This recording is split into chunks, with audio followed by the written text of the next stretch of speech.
doing stuff like this is a way to add some extra revenue, which decreases your overall cost per contract. And if you're monetizing the retail side, then that revenue ends up becoming 2 to 3x. Hey everyone, Chris Bounds here. So want to make this video about like holes in your business model. This is something that I've been, my wife and I, we've been talking about for a long time, at least the past 18 months, but especially since COVID got crazy this year, a lot over the last 6 months, and that's holes in the business model. And how can we not only fill those holes, make sure that they don't appear again, and constantly evaluate our business to keep those holes plugged, monetize more, and also reduce our marketing costs and our cost per contract, our cost per deal down to where it's almost next to nothing and self-generating. So one of those things we did is we realized that when we were in houses with motivated sellers, they wanted to sell, but they could not get to the price that made sense for us. They generally wanted to sell, but for whatever reason, maybe their mortgage was too high, maybe they had very, very important financial obligations that they had to take care of, so they needed more, or maybe their house actually wasn't in bad shape. They weren't, even though they'd sell at a discount, they definitely weren't going to sell at the 70% below market value that would make sense as an investor. So how can we help those? And this is one of the reasons why we started Invested Agents, is to show agents, like if you're a licensed agent, or if you're an investor, you're thinking about getting your license, or you've got an agent on your team, this is how you can monetize so many more leads. When we were scaling our investing business, doing a lot of flips, we were closing about 1 out of every 7 appointments. But the problem is, 5 of those other appointments that we went on, like 1 was probably a tire kicker, but the other 5, they probably were interested in selling. We just couldn't offer them enough. And they'd end up either going to competition that was willing to pay a lot more, or listing with a realtor. And that's the story of this house right here. I'm gonna walk you through it. It was a sweet lady, and I should have brought the selfie stick.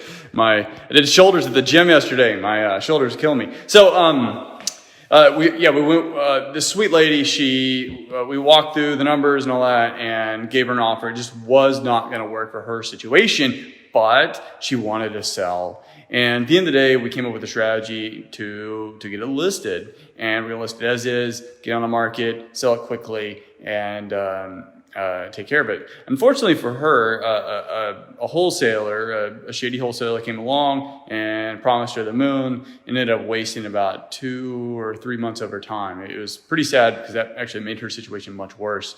There was no way the wholesaler was going to be able to move the property at the price that she wanted, and ultimately they didn't. They caused her a lot of headaches, and they were actually threatening her, and she eventually got them to release everything and go away.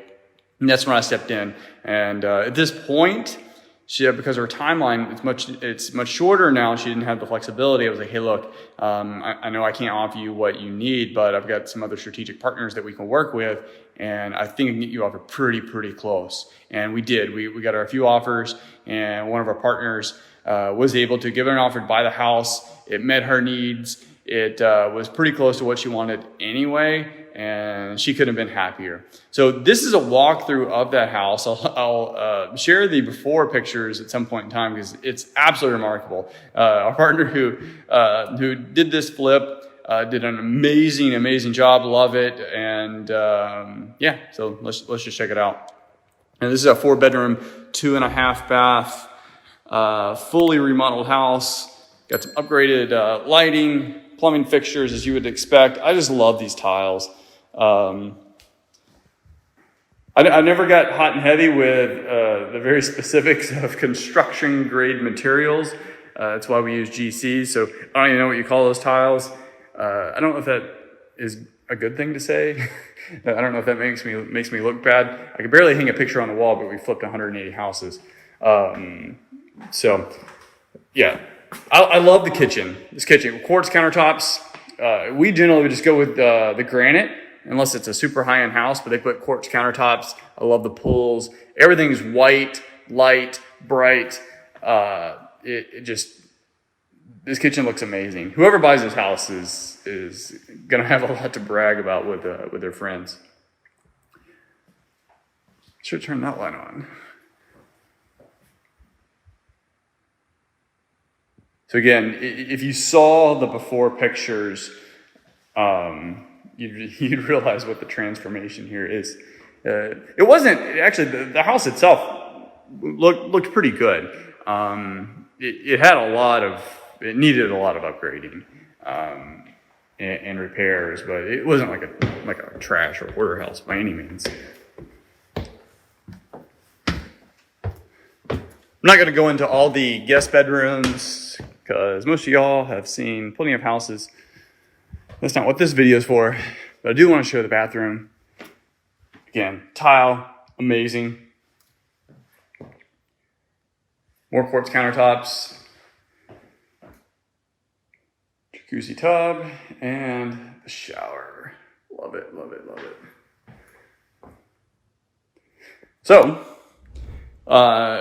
here's where I come into play in this whole thing. We weren't able to buy it, but we were able to help her out. And we were able to help her out getting it sold, getting what she needed so she can move on with her next phase. And she was really happy. She wants to buy again. It was just a temporary solution, and she's looking to buy another house, and we got someone on the team that's helping her out with that. In addition to that, our partner gave it back to us to get this house listed. And this is where agents, especially agents who aren't, they're not like full-time flippers or full-time investors. They do their agent business, agent production business, and then they may do some occasional investments on the side. But working with strategic partners like that is a way to get that repeat business. And of course, once you get that repeat business, every single one of those listings is a marketing opportunity to generate more listings and also a lot more buyers. But if you are an investor, that is your main business, and you are licensed or you got a licensed agent on your team, doing stuff like this is a way to add some extra revenue, which decreases your overall cost per contract. And if you're monetizing the retail side, then that revenue ends up becoming 2 to 3x, because most agents know that once you get the listing, that's going to generate 2 or 3 buyer prospects they're going to be able to follow up on. And that may not be your business, but that's fine. You can actually have strategic agents. If it's not you, have an agent on your team take care of those leads, because agents, they want leads. Like, it's low inventory out there, especially from a listing standpoint. They want leads. And if you're able to provide that to them for either a referral fee or a split, if you've got a traditional team, it's very rewarding. And if you extrapolate those numbers, what that looks like over a 5-10 year period through referrals and repeat business, it becomes a pretty substantial, if you do it right and if you're consistent, a very substantial part of your business. Most investors don't realize how much business on the retail side that they generate that they actually don't get to monetize because they don't pay attention. This is something we ignored. We ignored for years, and I'm kicking myself, but we're definitely not doing it now. Hope you got value out of this. Click the like button, share it, comment, let me know your thoughts. Thanks, see y'all.